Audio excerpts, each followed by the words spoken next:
All right, we want to welcome our audience as they log in. We'll begin the meeting in 5 minutes.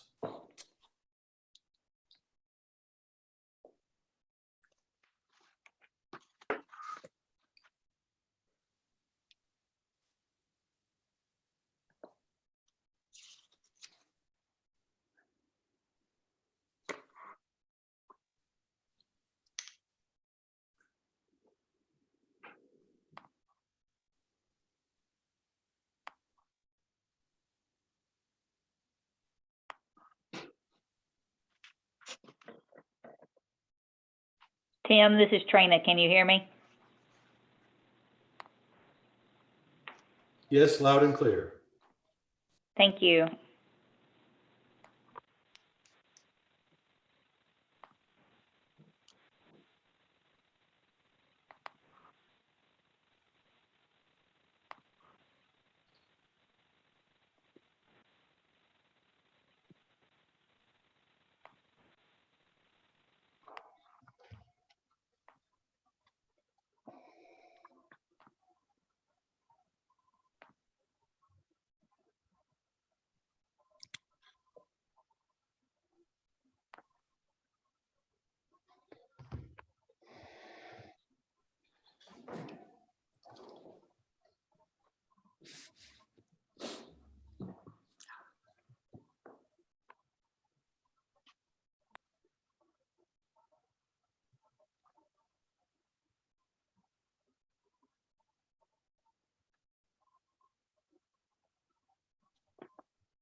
Hey, Tim, this is Go Tom. We still before nobody can hear us yet, or can they? You're live and the audience is starting to trickle in now. Okay. Just a real quick question then for, I guess, Mr. Crouch. When should Robert go on his report? Whatever you prefer, Go Tom. If you want to do it as at the end of your or during your administrative report, you can fit it in there. If not, Okay. we'll do it maybe after the financial things. I'll play it by ear depending on what you do. Okay.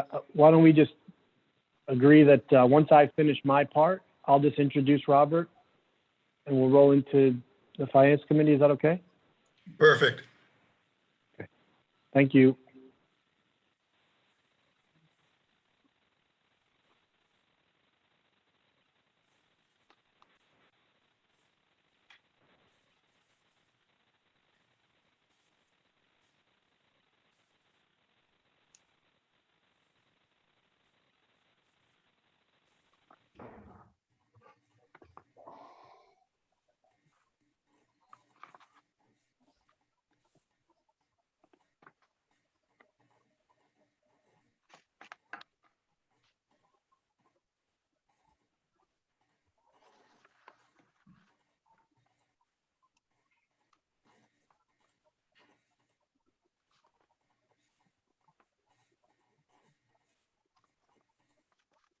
All right, good afternoon, Big Canoe. It's 5 o'clock and we're ready for our board meeting. Thank you, Tim. And welcome everyone to the May open board meeting. Without any further ado, we'll open the meeting with the administrative report from Go Tom. Go Tom, it's all yours. Okay. Thanks, Mr. Crouch. Hope everybody's doing okay out there in Big Canoe. I have a very similar report as I did last week when we did the work session. I'll run through all the amenities, a few changes since we were all together last Thursday. I'll start with golf.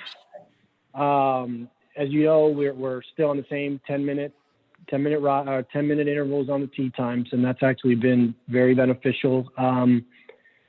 We have started allowing property owners to ride together if they feel comfortable riding together. So the single rider cart is still an option if you want to take single rider carts, but if you feel like this is someone that I feel comfortable with or I've quarantined with, et cetera, we are allowing people to pair up and use carts together. A lot of questions about the 18 holes versus 27 holes. Again, carts are the main issue there. Once we can get enough carts with 2 people riding together, then we can start opening up the other 9. You know, at this point, still really great news. There's a lot of property owners that love to walk the vacant 9 holes and are enjoying that. So this time of day, especially over there by the golf shop, you'll see people coming through to walk. So that's been really good. The pro shop will open on Monday.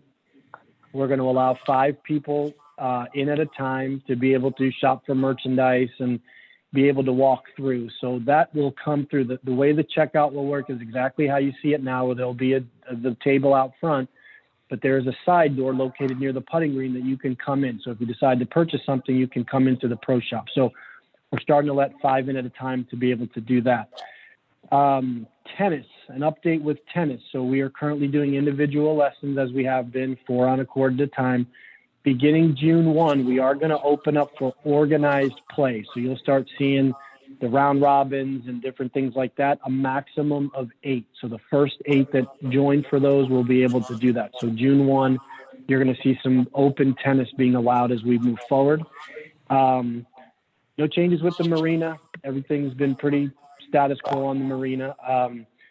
Fitness, the only change we're going to make to fitness is beginning May 25th, we are going to move back to the regular hours that we've always had, which means that is, I believe, a 6:15 opening. We are going to continue with the 1-hour blocks, 10 property owners at a time, 15-minute cleaning intervals to be able to do that. But instead of starting at 8 o'clock and then closing early, we're going to make sure that it's open all the way through. So it'll be your normal hours, just limited to the 10-person 6-foot rule. So we're going to do that. So good news on the fitness side. Indoor pool will also change with those hours. The limit of people will still be 3, but the change will be in the hours. So instead of having the same 8 o'clock start, we'll go back to that 6:15 start. So the indoor pool will also have the same. So we're slowly starting to see the club open up, expanding its open 2 hours, which is, again, very positive. Duffers is open 7:30 to 4 o'clock. That will not change. Curbside will not change. On a very positive note, the veranda will open on June 1. So what we're doing is, you'll notice, is that we're trying to just bleed food and beverage back into everybody's day-to-day. Duffers, we're finding, has been fairly successful. Robert will report on the curbside here in a little bit, but we want to see how the veranda goes. So we'll use the outside veranda plus that little lower level of the patio. So that'll, we're hopeful that we'll be able to put 4 tops in there. Maybe we can have seats for probably, 50, 60, 80 people in there. So again, that'll be positive news. We're moving in that direction. The playgrounds we talked about last time, those are open. All we're asking you to do is just kind of monitor yourself as you go, maintain a 6-foot rule. If you go out on the playground, wipe it down for your fellow property owner when they come back. But again, social distancing is really, at some point, it is self-policing. So we just want to make sure that you keep that social distance. The 2 big ones are going to be the outdoor pools. So the outdoor pools, like we talked about last time, the governor said, hey, pools are open, have at it. So we've got a lot of things happening at once. A lot of it has to do with the overall health inspector and how fast they can get around. The interesting thing is, today the health inspector was at the Wildcat pool and the swim club pool. So here's going to happen. June 1, the Wildcat pool is going to open. It did pass inspection today, so the Wildcat pool will open. And just so you know, we will send this out as an e-blast to the community. So just in case you didn't tune in for our show this evening, you will get an e-blast that'll fill you in on all the different changes that are happening. So June 1, the Wildcat pool will open. We do need to look at the social distancing. We do need to look and see how many people we can allow on the pool deck at one time. We don't have that finalized since it's still early on in the proceedings, but we will do that starting June 1. The swim club was inspected today, and unfortunately with the actual swim club, I'm not going to say it failed inspection, but the Department of Health is asking us that we have the pool acid washed. So before they come back to re-inspect, we do need to have the pool, it does have to be drained, it has to be acid washed, then it has to be filled. And because of all the other pools that are in Pickens County, what they are asking us to do is they will not be able to come back until June 7th. So the bad news is no matter how fast we move on this, we cannot get re-inspected until June 7th. We would not have known to acid wash the pool, unfortunately. So I'm sure there's questions of why didn't we do that prior to. We really would not have known. It is something that the health inspector kind of looks at. So unfortunately, we will not open until June 7th. What does that also mean? That means the beaches will remain closed for now until we can get access to the swim club. So that's going to remain closed. So I will spin it and tell you positive news is, there's a lot of areas that are opening. We're moving forward on opening several of the areas. You saw some extension now on the food and beverage. You see some extension on fitness and indoor pool. The Wildcat pool will open. We'll figure what those guidelines are going to be. We know that it is Memorial Day and families are coming into town. Again, we're doing the best we can. We're very fortunate that the inspector even came by today as quickly as she did. So June 1 is what we're looking for. The only other thing I would add is that with Jason today is that we are looking at a bulk trash day. We're going to try to do that at the end of June. We did get some questions about bulk trash. The only problem is we won't be able to do the thrift store donations. They are not taking any at this time, or the shredding. So we will have a bulk trash day we're shooting towards at the end of June. I'm sure there'll be a lot of questions at the end of everything when the property owners can ask questions, but I do want to turn this over to Robert. And I just want to preface this by one of the things we've been asked by property owners and the board is how exactly is Curbside been doing financially? How are we doing? Have we been busy? Have we been slow? We can answer those questions. How many covers? But I think the main thing is, how does it look? How's Big Canoe Food and Beverage doing? I usually can stand on here and speak all night long, but I would love to take this opportunity to introduce Robert Sabat to everybody who tuned in tonight, who has not met him, only because the restaurant's been closed and nobody's been coming through. But as I sit here in the interim position, I know soon enough you will have a general manager that will be here permanently, but Robert is going to be with you permanently. So to be able to meet him via Zoom, to get to know him, to be able to ask him questions, and for him to be able to kind of explain that food and beverage side, hearing it from him versus hearing it from me, I think was beneficial. So I thank the board for allowing me to do that. So I'm going to stop. Robert, you're on your way, buddy. Your maiden flight, your maiden voyage. Okay, may I interrupt for a second? A little housekeeping note. Bob, I apologize. I keep turning off your mic because we're getting a feedback loop through your mic. You may have some other device on. So I'm the one who's turning off your mic. And so if you could just leave it off until you're ready. All right. Thank you. All righty. Let me share my screen here with everybody so everybody can see it.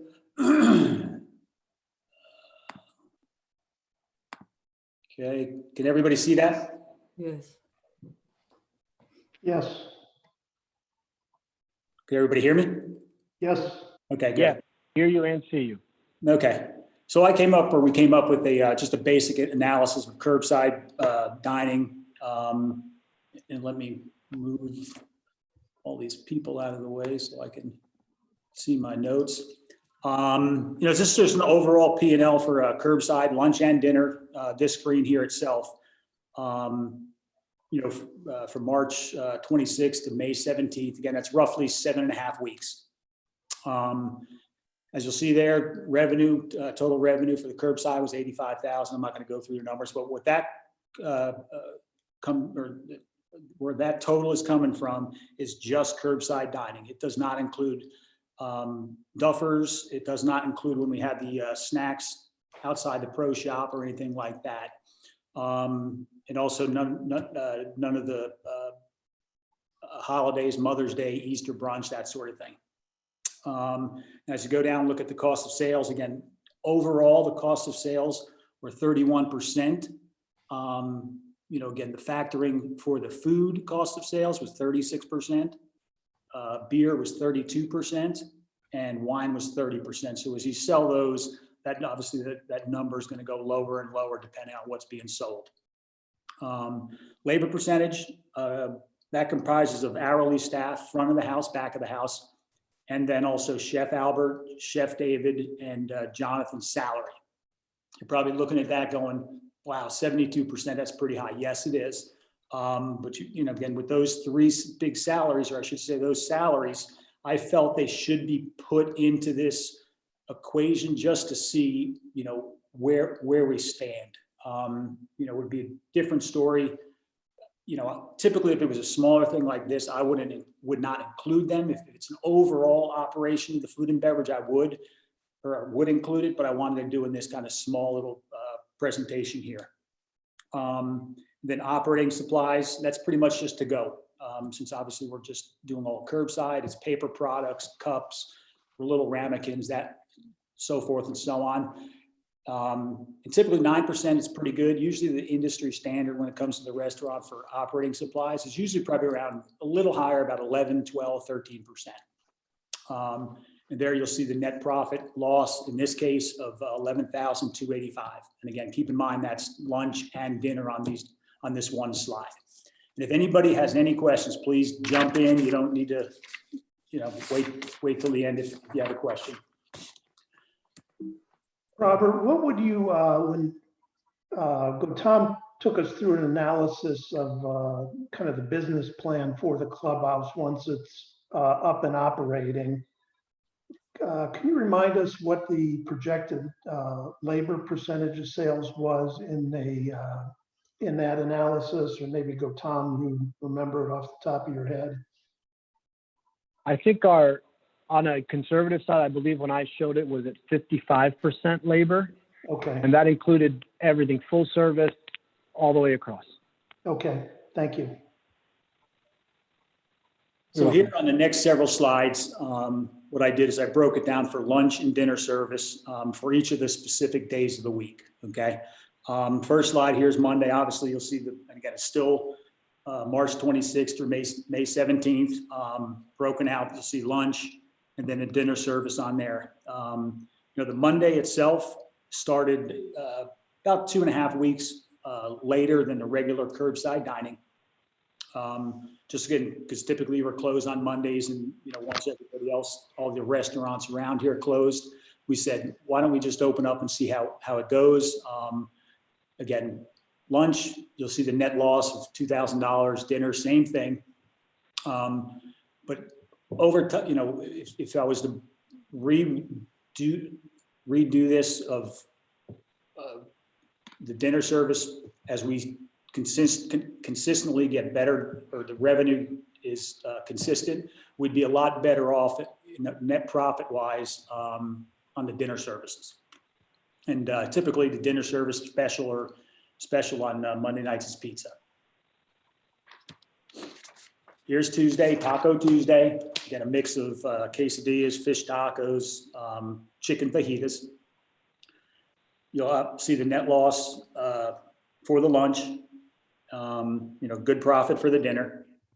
You know, Tuesday nights, we're averaging about 83 covers. And then you'll see our labor percentage is 38% for the dinner service entity. And here we see Wednesday, you know, our Southern style night. Again, you'll continue to see the loss throughout the presentation for the lunch side. Again, Wednesday, that's where our evening dinner services or curbside pickup starts to increase, you know, Wednesday, Thursday, and Friday. Again, the average for Wednesday is about 122 covers. And then again, the labor right around 34%, I believe it is. And then a net profit of $3,200, or a little over $3,200. Thursday, again, you see the lunch. I'm not going to talk about lunch too much. You know, the numbers are right there. You know, again, our Italian night, a mix of balsamic glazed salmon, chicken Parmesan, lasagna, that sort of thing. You know, over these past 7.5 weeks, the Wednesday and Thursday night covers and revenue have pretty much stayed the same. So it's not fluctuating.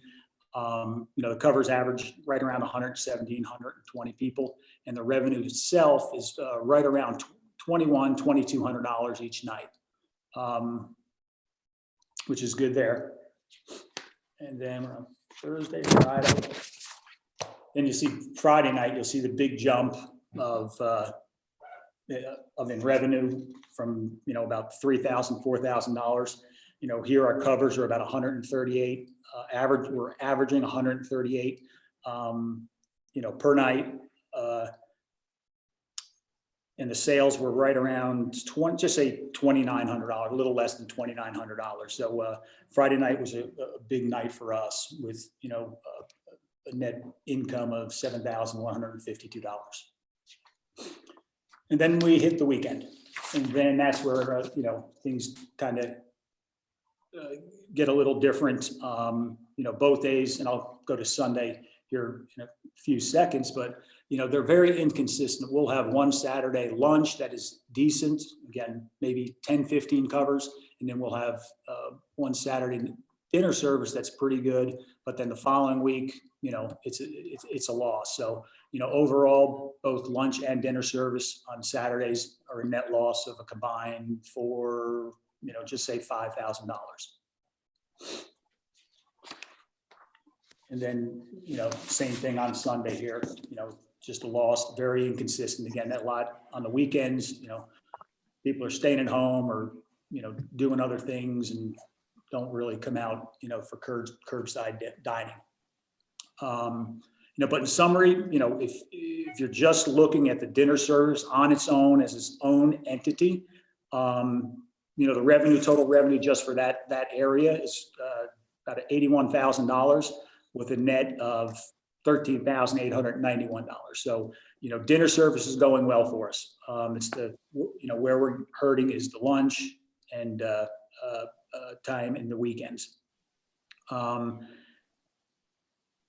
Do we close for dinner? Do we close for lunch service? That sort of thing. Again, that's something I'm not thinking of right now. I want to see how, once we open the patio and the veranda, see how they work out. If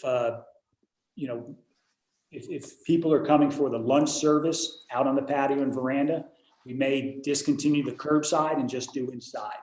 I just want to see how that plays out for the next week or two, or the week or two after we open the patio and veranda. And, Duffers is going well. I'll touch on that real quick. I know we're talking about curbside, but Duffers was open, as Gautam said, last Thursday. They've generated about $2,200 over the past 7 or 6 days. And one day was a rain day, and I think one other day was pretty cool. So they're doing well. And again, they're pretty lean down there, limited menu, and pretty much one person, working each shift down there. But that's my presentation. And if anybody has any questions, I'll love to take them. Hey, Robert, it's Wayne. I Right. got a couple of questions. Sure. We talked about keeping the curbside operational even after we start opening the restaurant, because we don't know how long people will still be reluctant to come in groups, particularly those that feel more prone to the virus. Does it make sense to relook a little bit at what days we do lunch? Just to, for example, do we need more free time on Monday, which used to be our training day? So those aren't questions you need answers to right now, but things for us to think about. Sure. Yeah, we've thought about, do we just certain days we do lunch, that sort of thing. But that's something we'll explore. Yes. I can jump in here real quick too, Mr. Crawford. Rob, I go ahead. think one of the things, I think one of the things that we did is we really tried to keep the food, the restaurant amenity open to the property owners as best as we can to provide not just the service, but the convenience. We did have a lot of people say, I'm tentative to go to the IGA or I'm tentative to go here. I would tell you that I think conversations I've had with Robert, as we open the veranda and as we start moving forward, you'll see us eliminate a lot of these days where we've lost a lot of revenue. We may revert back to some old habits based on the financials. So it becomes less of a a need to provide this service and more of a, hey, we need to look at these financially and see what we're doing. Because like you said, if you look at that payroll number, you know, Robert's got a pretty flat payroll number Monday through Sunday. And we need to be able to scale into this more business without increasing this labor at this point, because that's the biggest problem, is that we just haven't had a lot of revenues to offset some of this payroll. So I think you'll see us make some changes once June 1 comes around. No, there's no question that it'll better distribute the labor cost as that labor is applied, particularly your leadership, across a much wider range of options that we provide at the club. I mean, I think providing the service was essential, and it was a good decision to do the curbside as quick as we did. And you guys should be commended for how quick we sort of sorted out how to make that happen when we mostly had pizza boxes around and nothing else. So well done from that standpoint. Thanks for the feedback from both you and Robert. Robert, thank you very much. I asked for this because we had 2 months experience, and we wanted to get an idea for what the financials look like. But I think, as others have said, that providing a service, a convenience to property owners has been very, very important. And it has also given you the opportunity to demonstrate consistent quality of food and consistent service. So I think that has been very important. And as we go forward, we'll see what the decisions are to what remains open and what's not. But it's been an excellent service with a lot of very positive feedback.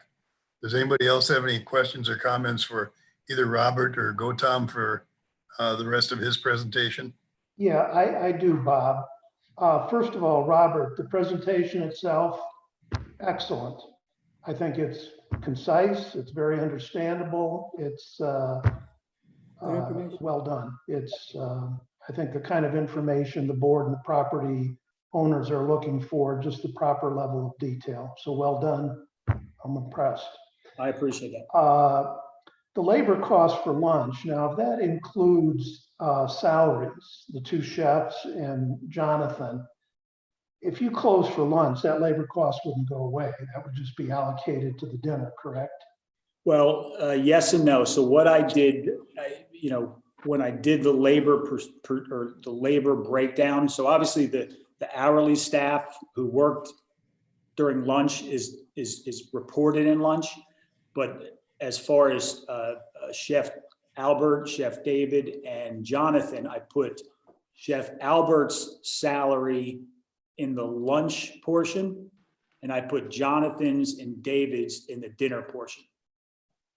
If that makes sense. Just instead of, I hate to say it would have been hard to factor out hours and that for the. Right, no, understood. Okay, so to some extent. Yes, if we were to close for lunch, some of those labor hours would go by the wayside to an extent, because there are some cooks still coming in prepping for dinner service at night. Okay, very good, thank you. And then the other thing is, this is almost 2 months time, so you're presenting averages. Would you think the volume trends would have been trending up for the past couple, 3 weeks, particularly with the volume? You know, for example, we're looking at a slide now that says revenue $5,200 for dinner. Well, that's March 26th and May 17th. If you just looked at the month of May, you think that would be bringing that number up, or has it stayed about constant over that period of time? It's been staying constant. Okay. All dinner services, whether it be Monday, Tuesday, Wednesday, Thursday, and Friday. The one inconsistent one is the weekends. Okay, so we haven't seen a trend that this is gathering steam, and over time, the volume numbers have been increasing. Correct. I think it's more or less leveled out right now. Okay, very good. And then I do have a question for Gautam about opening the swimming pools. Gautam, I am assuming you saw that letter from our lawyer, which, you know, was kind of eye-opening. Some of the concerns and considerations before we open our pools. The one thing she mentioned was that we may not be, our insurance may not cover us for any claims for the, if someone were to contract COVID using our facilities. And she recommended we contact our insurance broker to see if in fact we would be covered. Could you address that? If we have talked to the broker and where we're at with that, and if there's a risk that you feel that opening the pools would present to us, not only from the property owner's health standpoint, but from a financial standpoint as well. Yeah, so you're catching me a little bit off guard with this question, but I did take that information. I actually forwarded it to our Bobby Jones team to kind of look at, because I know that we have the same situation at some other communities that we work with. So I don't have a straight answer for you, but I want you to know that we've started the process to see exactly what, what our, how our insurance covers us, what kind of claims may be against us about all that with the COVID. So I don't have a straight answer for you today, but I will get back to you as soon as I hear back. Okay, well, that's good. I did notice, and my eyes were opened when it said that directors might be held personally liable. So that got my attention, and I'm glad to hear it. As Yeah. you too. Well, we do. I mean, just in general terms, we do have a client in South Carolina, and it's basically an athletic center. It's a pool, a fitness, and a restaurant. And so this conversation started with them, and they actually said that, based on their insurance, that they would not be responsible if somebody was to get sick. And some of it has to do with, I don't know, and this may sound callous, but how do you necessarily prove that somebody got sick in your pool? right. And got the disease? So some of this is very cloudy, but again, to your point, we want to make sure that we're covered. But I can tell you from our history, I feel confident in telling you that we'll be covered, and it's going to be because how are you going to say that the pool, because there's enough pool checks that need to be done at chlorine levels and pH levels to prove certain, I guess, chemical levels of things. So I think we'll be okay, but we are finding out for sure, rest assured. Thank you. Okay. You're welcome. Once again, thank you, Robert, for a very informative No. presentation. Appreciate it. We're now going to go on into the financial. We're going to do things a little bit different from what we've done before. It shows Jane first. Right before that, Amy is going to give us a summary of the financial health, a higher level. And then Jane is going to go into presenting the details. Let me tell you, what Jane has done is extremely impressive. There are so many moving parts. Gautam is talking about, hey, we're going to open this, and this is going to be partially open, and this is going to be, all of those things have financial implications.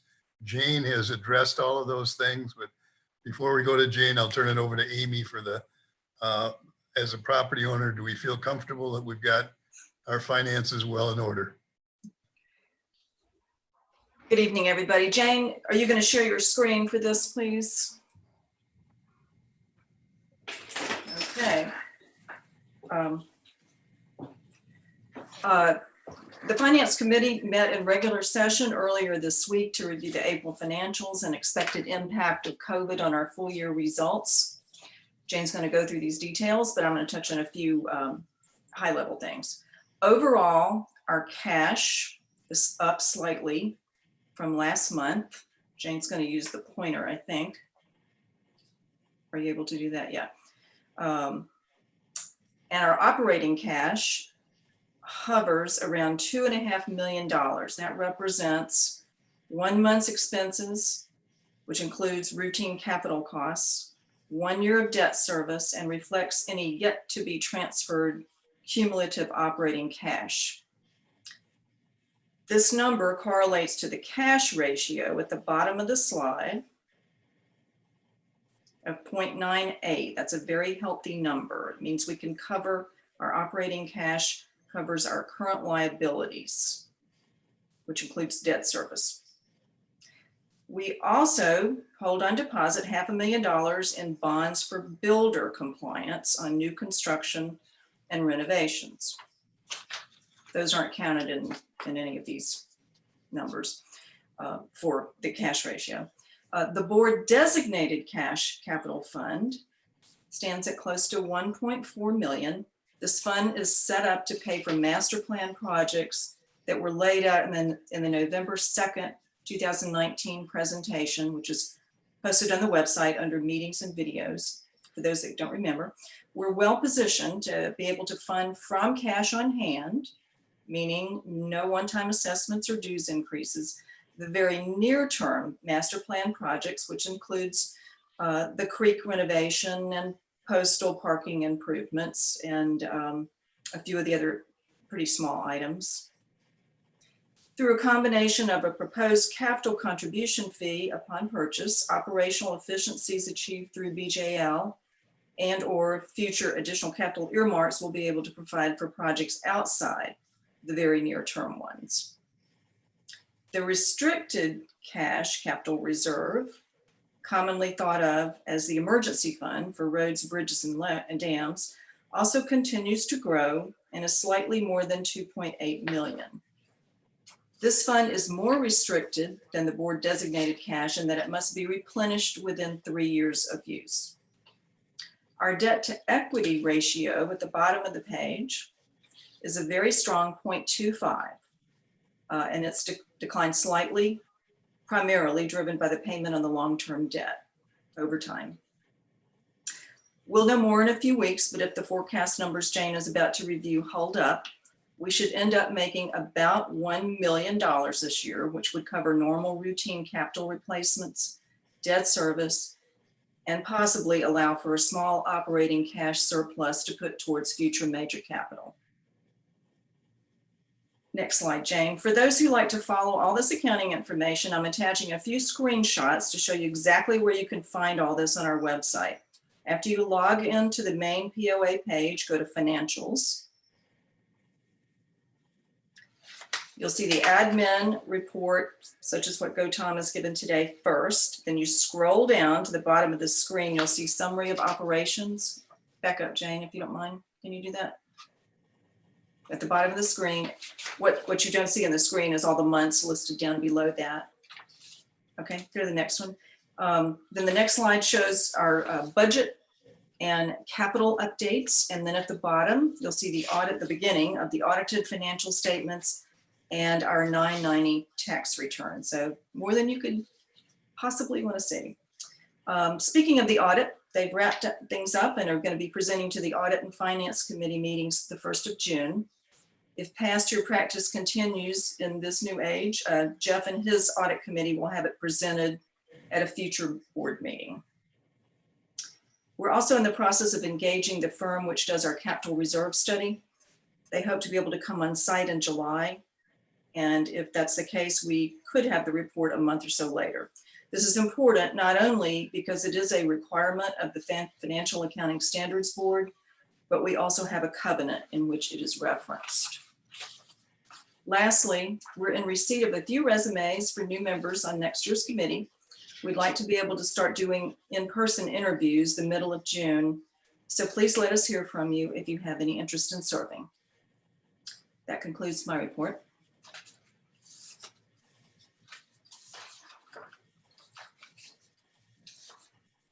Thank you, Amy. I just want to give everybody an idea of where we are based on the month of April and then our year-to-date numbers. As you can see, our net income at the end of April was $201,000. It is less than budget by $139,000, which most of it is here in the amenities. And I'll go through some details on that here in a minute. Overall, though, because of the gains that we were having at the beginning of the year, we actually are just short of budget right now by about $11,000. So our operating departments actually beat budget by $9,200, and for the year they're at about $92,000 over budget or under budget. So you can see where the different departments are, where they're saving money in different. Public Works had a major repair on one of their trucks, so that is where most of that money came from. And you are saving some other savings in other departments. So for the amenities, as you can see, they did lose by about 144,000, but of that 144,000, 86,000 was actually from the dues reductions that we gave. You can see the major one was here at fitness at 54,000, and here at the golf operations, about half of that loss was from the dues.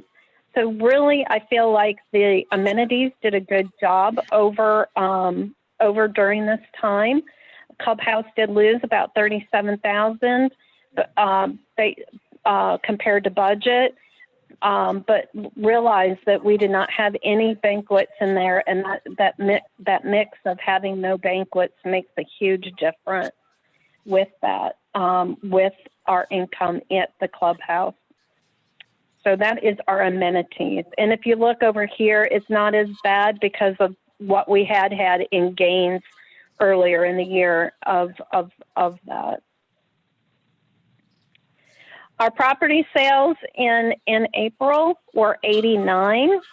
79 of those were homes and 10 were lots. So we're averaging, the home sales are still averaging pretty common to what the 2017 through 2019 were. So I feel good about what we're still doing in homes. The average price did fall to 414,000. It was about 437,000 last month. We had several condos go for sale this month, so that is why that dropped over month over month. But we still are up from the end of last year. So now I'm going to go into my most likely scenario from January through December. And I'm not going to go through a whole bunch of huge detail about this, but please know that I have slowly opened the swim club, fitness, the golf, clubhouse, and all of that. So that reflects all of this. This also does reflect personnel changes that we have done, and starting a general manager July 1st. I don't know if that's going to happen or not, but I do have it as July 1st at this point. And there's several other personnel changes in there. So, and it also includes the Bobby Jones Link contract through the end of the year. So this gives us a net income of 1.2 million, which is short, or I'm sorry, 1 million, just over 1 million compared to that. So we're short about 443,000 compared to budget on this, based on where I think we're going to be, what I took out of the sky type thing. So, but this tells you where we are. So we're short that. We have our principal payments. We add that back, but we're still showing that we will have about $134,000 cash available after our capital expenditures if we spend all of our capital dollars that were budgeted in for 2020. So that is my report. Does anyone have any questions? None. Thank you, Jane. Appreciate it. You're welcome. I'm going to get rid of my screen here in a second. Amy, do you have anything else to add from the Finance Committee, or? Just that we're keeping a close eye on this, as you would imagine. If we need to make any changes in our capital expenditure plans, we're nimble enough to do that. We're also looking at bad debt, and this is pretty much what we do all the time now. Let's look at this stuff. So we're on it. Okay, and no other questions. I will turn it next to Lou for the second reading for the architectural guideline changes. Yes, once again, what we have for the review is the proposed revision of the guidelines to the standards that are requiring a foundation survey prior to forming and pouring the foundations. The builder representative that's serving on AECC proposed this language, which would address both the AECC's concerns regarding foundation placement. They had an issue in this late 2019.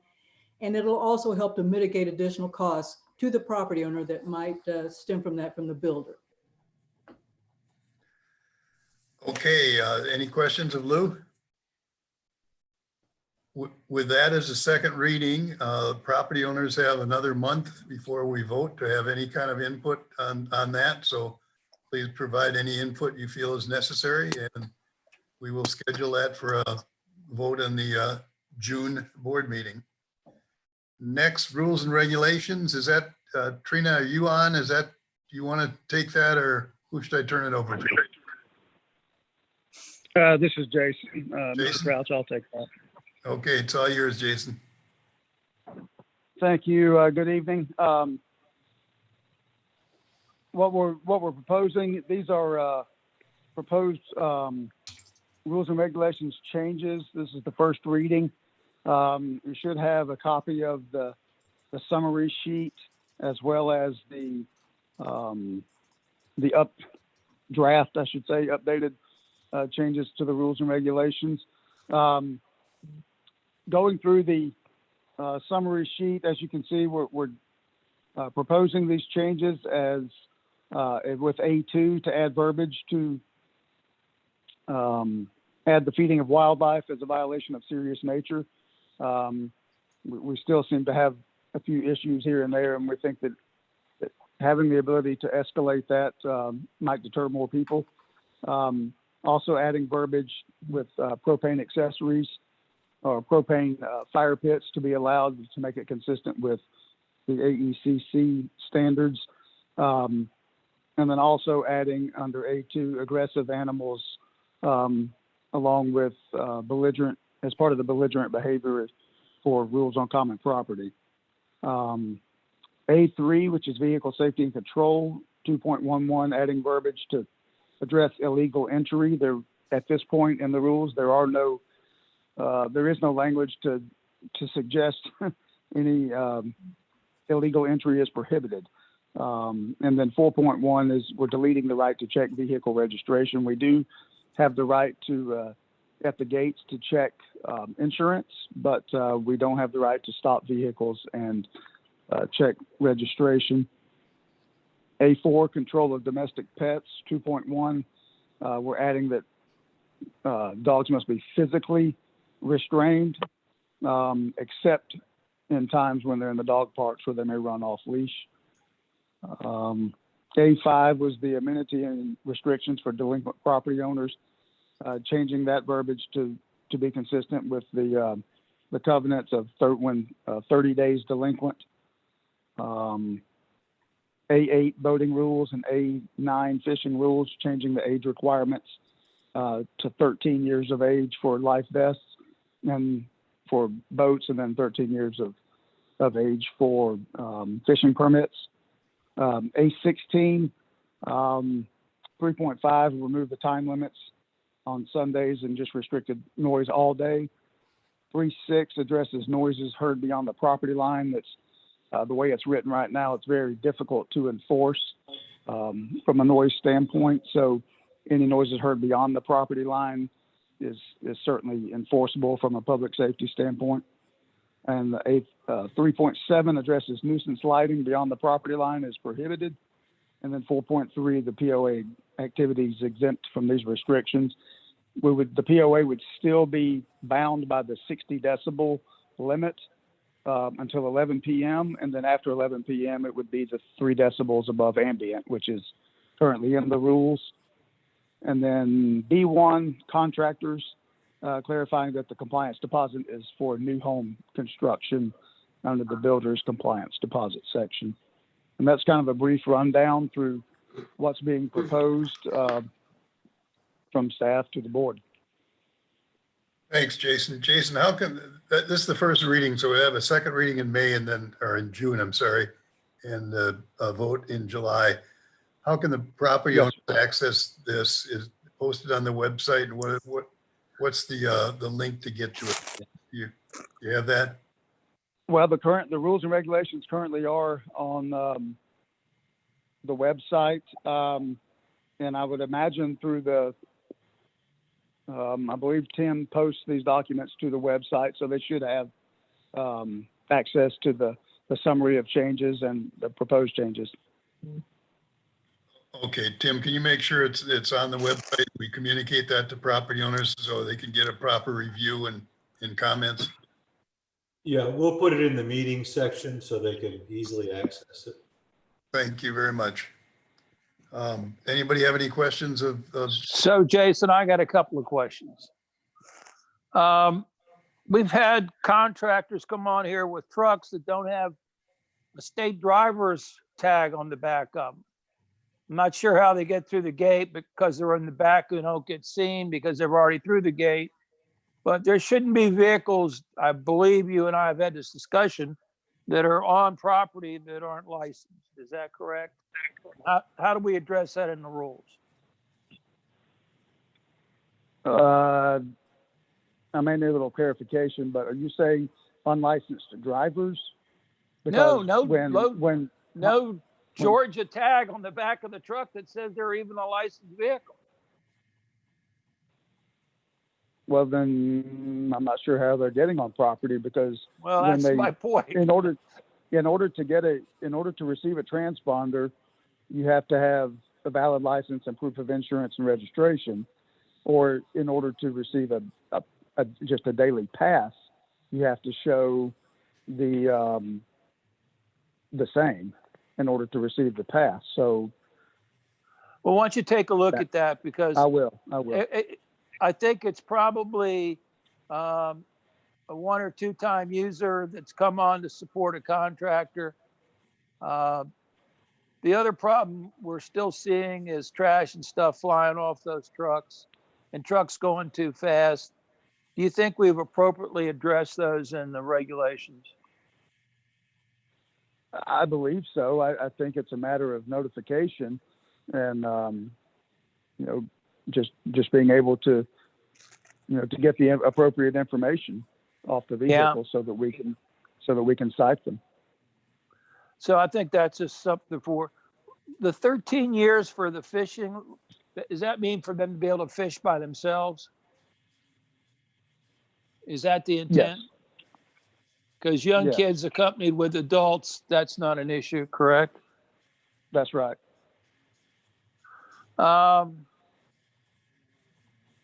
Okay, that was really my couple of points of clarity. Thanks, Jason. Okay, anybody else? Thank you, Wayne. Jason? Phil, hello out there in San Francisco. Do you have a developer, couple comments of developer you'd like to make? Well, I can give an update on active listings. We have currently in the community 123 homes for sale. 3 of those are condominiums. That's pretty low. Normally in the spring is our peak market for April, May, and June. A little lower this year because of the COVID-19. Some people have chosen to keep their home off the market a little longer. A few have actually withdrawn their homes during this period out of concern for strangers visiting their homes. But overall, 123 listings are not bad. There has been 12 lots have sold in the last 180 days, 26 lots in the last 365 days. 129 lots are listed for sale in the community. So that's pretty healthy activity. 98 homes have sold in Big Canoe in the last 180 days. 360 homes have closed in the last 1 year. So pretty healthy activity. Again, the market is hitting peak. March, April, May is when it typically does well. We saw some decline during the initial COVID period. Now we're seeing that activity picking back up. People are coming back to the community. Real estate is classified as an essential service. So people can get in the gates on an appointment basis and they come to the real estate office, visit with an agent. Most agents are carrying them in a separate vehicle they're following and being safe. So overall, real estate's doing fine. It's the time of year when we see more people coming in. And we are just now starting to get back into the idea of allowing guests to come in and stay under the package where they can come for a weekend and spend time in Big Canoe under the Discovery package. That was limited during the time we couldn't do rentals. Rentals should be cranking back up. I'm told from some of my friends that do that business back in June or so. Okay, thank you, Phil. Any questions of Phil? If not, we'll move to the next item on the agenda, and it's the Bobby Jones Links Agreement vote. Let me say a few words here before we go into that. This is what you, the property owners of Big Canoe, elect us, the directors, to do, to vote on POA matters. We do this we did this and are doing this under, after following a very extensive process. Regis helped assemble a team of property owners, subject matter experts that thoroughly reviewed the agreement. Regis presented in 2 separate meetings the significant terms and asked for property owner comments. We published the complete draft of the agreement when that was available.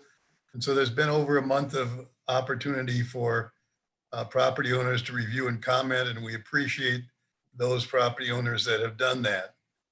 So now it's time for a motion. My plan was, you'll notice that Jay Goldman is absent, and Jay unfortunately is in the hospital in Atlanta, and please keep him in your thoughts. Jay was the leader, the genesis of getting this started. I was going to ask him to make a motion to approve the agreement. In his absence, I'll ask one of the other directors who was on at the time. Lou, could you make that motion, please? Yes, sir. Mr. President, after numerous months of extensive research, due diligence, and contract negotiations, the Vice President makes a motion for board approval of the Big Canoe Management Agreement with Bobby Jones Links Incorporated. Thank I you, Lou. second the motion. Well, stop. No, I'm still here, Wayne. I want to ask Regis, please, to have the honor. Wayne, you were also on at the time, and I appreciate all that you've done and now this, but Regis brought the thing to fruition. If you wouldn't mind, I'd like to ask him to second. Is that all right? I defer to my elderly Okay. or elder colleague, Mr. Crawford. He was involved from the get-go with Jay, and I believe he deserves that recognition. Okay, Wayne, I think you've already made the motion. I already have it. It wasn't about recognition. I was trying to move it along, Reed.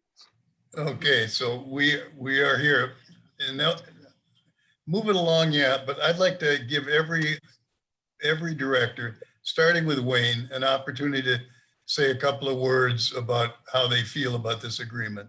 Wayne, go ahead. Well, we've had a chance to go back and look at the history of the Big Canoe over the last several years and the numerous GMs that we've brought in. And we started looking at that in depth, and we felt like while we might be covering down on amenities, we weren't covering down on the whole picture. So we went back out based on a lot of work that Regis and others did with Troon to see if that was an opportunity for us to re-examine it. Along the way, we made the decision to bring Bobby Jones in to look at our club. Most people didn't realize that the individual brought in was Gautam, who was the head of operations for Bobby Jones, who had a chance to do an in-depth analysis, and we had a chance to talk to him. We believe that Bobby Jones is an excellent choice for us. They're home based in Alpharetta. They've already demonstrated a keen intellect, and they have a large staff to back us up. And I believe that this is in the best interest for the community going forward. Thank you, Wayne. Lou, would you like to make some comments? Well, a lot of them Wayne has sufficiently covered, but I can tell you we felt that our due responsibility after the performance of last year, and of course the history that we reviewed, that we needed to do our due diligence and fulfill our responsibilities. And as you mentioned, Jay really did an excellent job in finding these sources. We met numerous times. I can tell you at first, I was a little bit, less than, say, secure in it, but I've been totally impressed. I'm very pleased with all the hard work that members of the board and the community have done on this, and I truly feel it's the right way to go. Thanks, Lou. Phil, would you like to make some comments? You know, what a quality company and a quality group of folks that Tom and Robert and the others that have come from Bobby Jones Links are.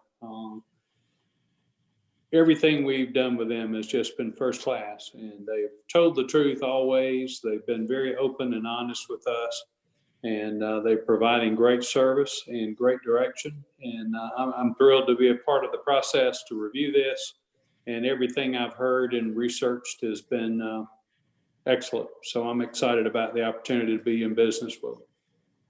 Thank you, Phil. Candy. Yes.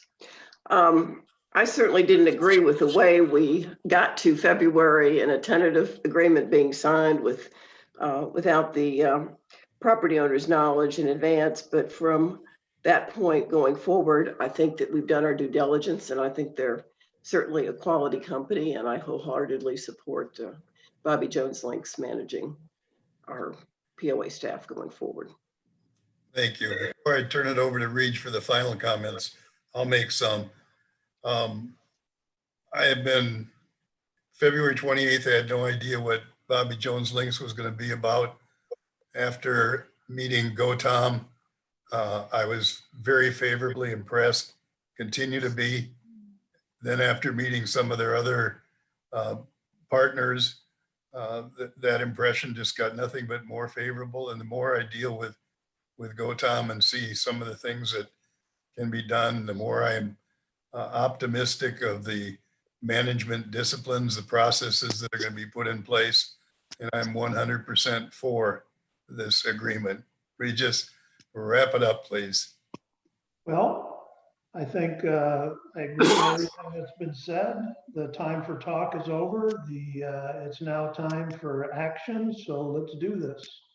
Okay, is there any other comments before we ask for the vote?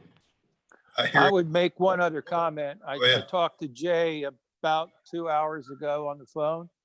Mhm. He is in Piedmont Hospital, but he very much supports moving forward with Bobby Jones.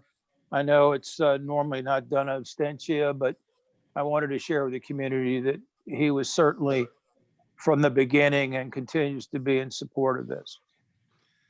Thank you, Wayne. I'm only sorry that he's not here in person to express that.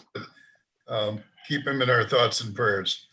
All in favor of approving the agreement as the motion that Lou has put forward and Wayne has seconded, say aye. Aye. Aye. Aye. Aye. Let the record show 6-0, with one missing, also in favor, but unable to express that. Candy, questions. You've done an extraordinary job in making sure that all the questions that have been asked have been answered. And I think there's probably whatever you need to say, and there's one other question that needs to be answered, but turn it over to you, please. Sure. We had 33 questions that came in from April 24th to May 18th. The ones that were where there was more than one question, I categorized those into COVID-19, which there were 10, the BJL contract, which were 9, water rights 3, public works 3, and then the sale of Hubbard Road 2. The BJL contract was mainly regarding having a draft of the a contract on the website, which we did do. COVID-19 questions were really answered today by Tom, who has done a great job providing individual answers to over the last 2 weeks, from the playground to the clubhouse opening to the swim club to the wellness center, and including the indoor pool. Public Works and Safety, Jason was very helpful in getting answers to property owners regarding the working of restriping roads, adding reflectors, cutting hazardous trees, and coming up with some ways to reduce the covered bridge accidents that have occurred. There was a couple of questions regarding Hubbard Road sale, regarding our capacity as the board to vote to sell those 5 acres. The governing documents permitted the sale by the board based on the property value and the status, which was not common property. And that sale was announced in the board meeting in April. There were a couple of questions regarding the water rights, which Don Rohlater very eloquently addressed in our last meeting. However, there was one question that came forward that we haven't addressed specifically, and I was going to mention that to you, Bob, tonight, and you can respond. And the question came with, has a written legal opinion been obtained from Gaddis and Lanier, the law firm representing the POA, stating whether or not the property owner approval is required to cancel the water trust deed dated November 29th, 1984? And if so, will a copy of this opinion be posted to the POA website? And the answer is no, there has not been a legal opinion from Gaddis and Lanier characterized as the legal firm. They are not the legal firm of the POA. They are a legal firm. We have other specialty firms that specialize in things such as water and trust deed that we've dealt with for 25 years. Gaddis and Lanier are our primary general question. If we have a general question, we will go to them. If there's a question about noise, if there's a question about whatever, they will be our primary. But in this case, the attorney that we've dealt with 25 years has published a legal opinion that there is no property owner vote required.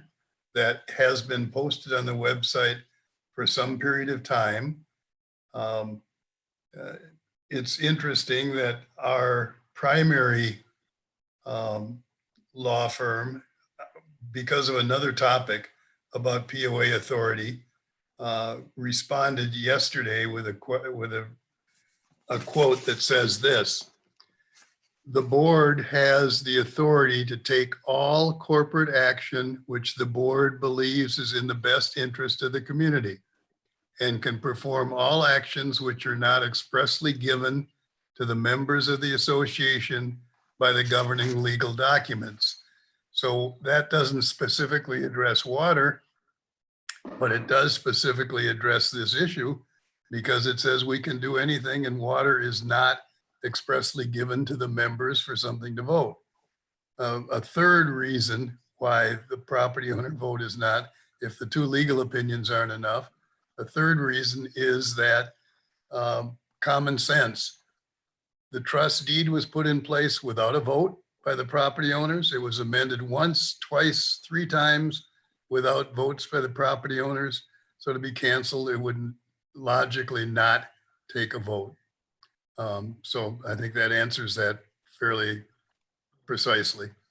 There is a legal opinion, and it is posted on the POA website. Is there any other comments before we adjourn the meeting? And we'll go back then to property owners who have questions on this or any other topic that they want to ask. We'll reconvene, but is there anything that needs to be discussed before a motion to? I'd like to mention one thing or ask a question. If GOTOM has had the opportunity, if I missed it, about the updates regarding the dog parks and the schedules. I've received 1 or 2 emails about accessibility opening up and what the plans are. Yeah, so what's going to happen with that is the accessibility to the dog park. So I believe we are going to open up back up over there June 1, the Diamond Dog Park. It is going to be accessible to handicapped cars that can drive down that separate little path, get to the bottom of the hill and park. We will also allow cars that have property owners who have trouble walking down that hill to get down there also. Jason is in the process of starting construction on a small path that will begin, I believe, on Tuesday. It'll start at the top of the hill, which is where the close to the entrance, where on the right-hand side, it'll come down maybe 30, 40 yards. It will cut a path to the left, which will start and join itself with the path that starts from the Wildcat Pavilion parking lot. There will be a barrier between the two so that cars and people walking or not, there's a kind of a barrier between, so they're not walking on the same path. There's an intersection there. So we'll start that construction on Tuesday, and we'll go from there. Thank you. Anything else? Phil, would you like to make a motion to adjourn? I do. Move we adjourn. Surprising. Seconded? I'll second. All in favor, say aye. Aye. Aye. We're adjourned. Thank you very much, and we'll reconvene here in a matter of minutes with questions from property owners. Let us know, Tim, when you have anything. Okay, we have one property owner with two questions. David Hopkins, lot 4002. A question in regard to food and beverage agreement, which was part of the 1987 settlement agreement between the Big Canoe POA and the Big Canoe Company. Is it still in force? I guess I'm probably the one with the most history here, unless anybody else knows any more of that. I have never heard of it. I've been on the board for 7 years. I don't know anything about it. I assume, no, it is not in force. All right, and the second question is, well, maybe moot. If this has been canceled or is no longer in force, has it been filed? Is there a copy of the cancellation available? Is BJL aware of this agreement, since they may be managing this issue? I'll let BGL speak for themselves. As far as I know, as I said, I have not had anything to do with that in 7 years of the board. I don't know anything about such agreement. If somebody has some specifics about the agreement, please send it. I'd be glad to look it over and see what it has to say. But other than that, Tom, do you have any concerns about managing this agreement? I mean, Mr. Crouch, if you don't know, then I don't know. I'll let you know when I know, Tom. If you find something, share it with me. If I find something, I'll share it with you. But Fair enough. sounds interesting, if nothing else. Go Fair Tom enough. was, Go Tom was still in high school in 1987. I was just in senior reach. Yeah. Maybe. Tim, anything else? All right, thank you very much for your answers. That concludes the questions from the audience. Okay, thank you all. See you next time. Bye-bye. Thanks, everyone. Thank you. Go Tom, call me.